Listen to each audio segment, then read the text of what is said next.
عورتوں کا سفر۔ نبی صلی اللہ علیہ وسلم کی نسبت سے بیان کیا گیا ہے کہ آپ نے عورتوں کو محرم کے بغیر سفر کرنے سے روکا اور فرمایا ہے کہ اس طرح کا سفر ان کے لیے جائز نہیں ہے۔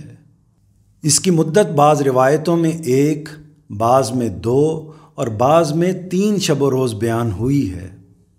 یہ سد ذریعہ کی ہدایت ہے، جس کے معنی یہ ہیں کہ جس چیز سے روکا گیا ہے وہ اصلاً ممنوع نہیں ہے، لیکن ممنوعات میں سے کسی چیز تک پہنچنے کا ذریعہ بن سکتی ہے۔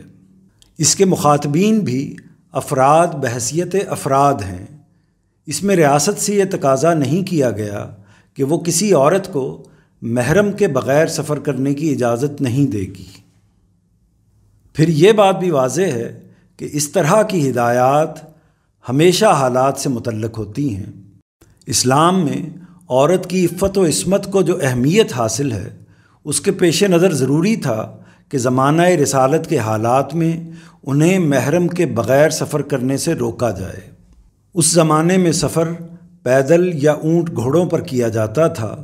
جن مقامات تک اب ہم گھنٹوں میں پہنچ جاتے ہیں، اس وقت وہاں پہنچنے میں ہفتے بلکہ مہینے لگ جاتے تھے۔ مسافر تنہا یا قافلوں میں سفر کرتے اور بعض اوقات جنگلوں اور بیابانوں سے گزر کر اپنی منزل تک پہنچتے تھے۔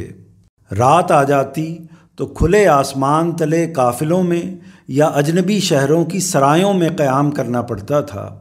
اس طرح کے حالات میں اگر عورتوں کی حفاظت کے پیش نظر اور انہیں کسی تہمت سے بچانے کے لیے پابند کیا گیا کہ وہ محرم کے بغیر سفر نہ کریں، تو اس کی حکمت ہر سلیم الطبع آدمی آسانی کے ساتھ سمجھ سکتا ہے۔ دور حاضر نے اس کے برخلاف سفر کے ذرائع میں حیرت انگیز انقلاب برپا کر دیا ہے۔ مہینوں کا سفر اب گھنٹوں میں ہوتا ہے۔ ریل، جہاز اور بسوں میں حفاظت کے غیر معمولی انتظامات ہیں۔ ہوٹلوں اور سرایوں وغیرہ کا نظم بھی بالکل تبدیل ہو چکا ہے۔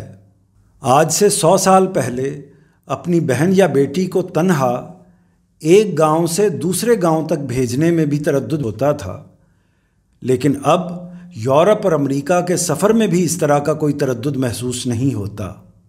حج کا سفر بھی آخری درجے میں محفوظ ہو چکا ہے اور عورتیں اپنی شناسہ عورتوں کی معیت میں نہایت اطمینان کے ساتھ حجاز مقدس جا سکتی اور حج و عمرہ کے مناسک ادا کر سکتی ہیں۔